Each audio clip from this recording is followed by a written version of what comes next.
Hi, my name is Natalie Peña, and today I'll be presenting my PowerPoint on epigenetics. So, epigenetics, I chose this topic because it's a topic that we don't really bring up as often as we should, because you'd be surprised how many of us are even at risk for epigenetics, which can be a good thing and a bad thing.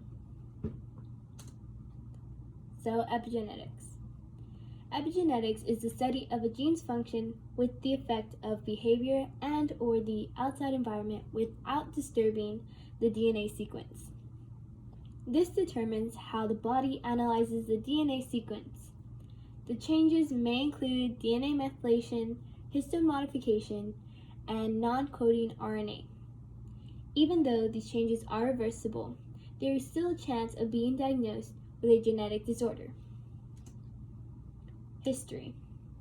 Throughout the years, epigenetics has had its own evolution, which dates back to around 1650, where William Harvey, a physician and sociologist, developed the term epigenesis, basing it off an idea of Aristotle's homogeneous egg material.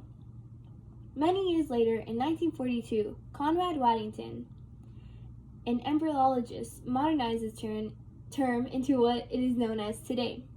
Yet he still kept Harvey's concept, only just adding in more characterization.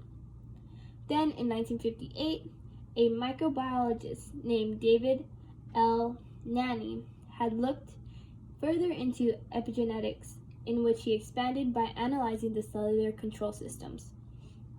This picture is of Conrad Waddington. At risk. So, like I said earlier, anybody can be at risk for epigenetics due to replication constantly occurring.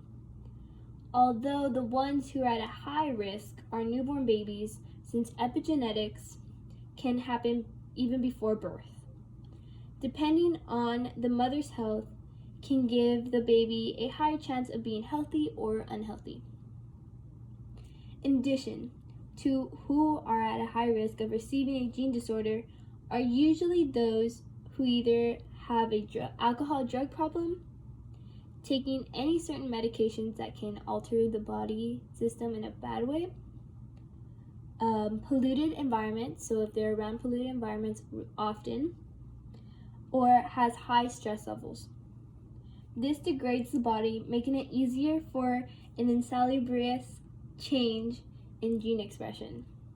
So these two pictures, this one is of pollution, so which can harm the body, and this is of Johnny Depp smoking, which smoking can harm the body and cause lung cancer.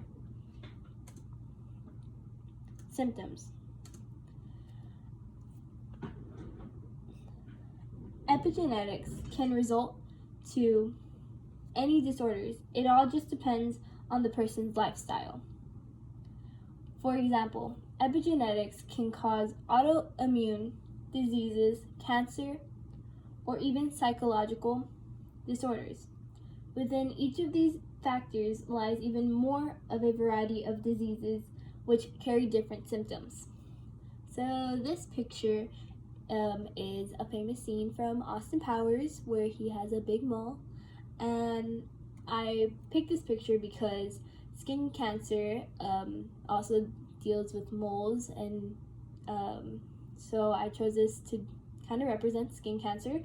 And then Dr. Jekyll and Mr. Hyde is a representation of bipolar disorder, which is a psychological disorder.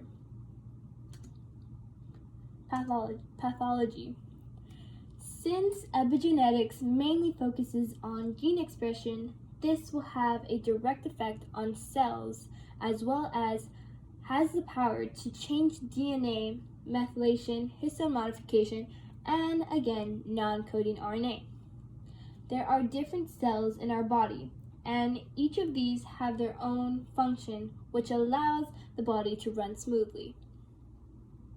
So epigenetics has control of how the DNA sequence is analyzed, meaning that if around or having an unhealthy lifestyle, this can cause any cell's function to shut either off or on, leading to a domino effect on the body systems. This picture is a gene switched on, so transcription on and transcription off, and it says DNA methylation. Cures and treatments. Luckily, there is a treatment known as epigenetic therapy, which helps normalize cells to its regular function with the help of biological and chemical agents. Other treatments would be based off the disorder that one receives. For example, if it were to be some type of cancer, they would most likely visit a cancer center where there is therapy such as chemotherapy or any other therapy/treatment that directly helps that disorder. And this shows how epigenetic therapy is at work. Causes. There are many causes for epigenetics, such as alcohol, drug problem or addiction, polluted environment, stress, or unhealthy diet and lifestyle. Earlier, I had stated that newborn babies were at a high risk, meaning that another cause would be the mother's health. Mainly, it is how the DNA sequence is read that will cause such change in gene expression, and with these factors at play will make the body even more weaker, causing an easier access to a disease. So this picture is Dockies, which is known for not being healthy and can just have an unhealthy diet if you constantly eat them.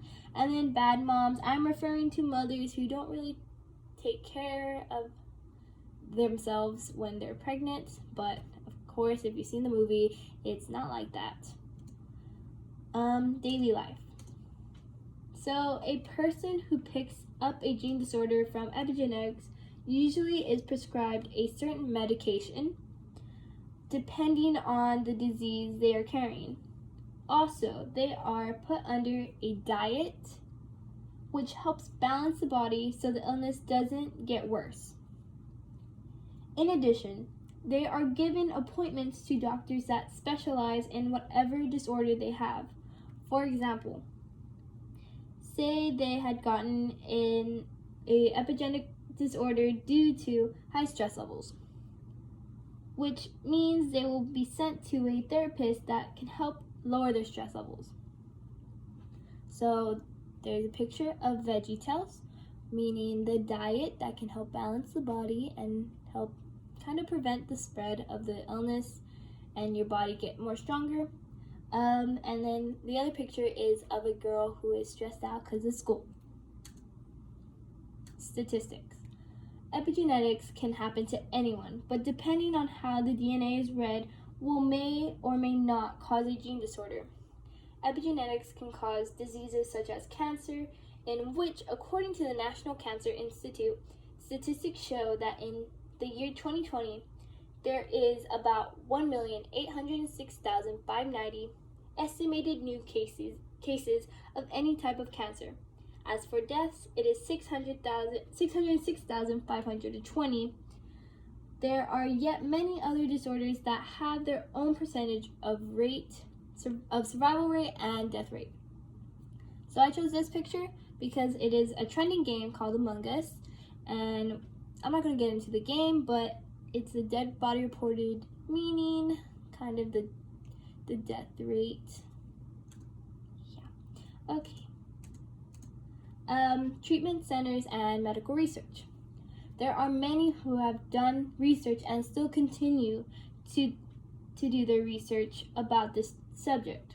Johns Hopkins Medicine, Mesothelioma plus Asbestos Awareness Center, Memorial Sloan Kettering Cancer Center, as well as many others who have dedicated their time to help those who suffer or even want to prevent epigenetics from disturbing their bodies.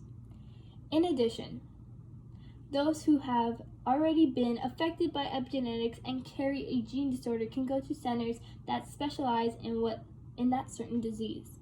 So these are the three centers I've stated. So we have Johns Hopkins, we have the Memorial Sloan Kettering Cancer Center, And then we have mesothelioma plus asbestos awareness center. References. And this is all I referenced throughout my PowerPoint. That is all. I hope you enjoyed it. And yeah.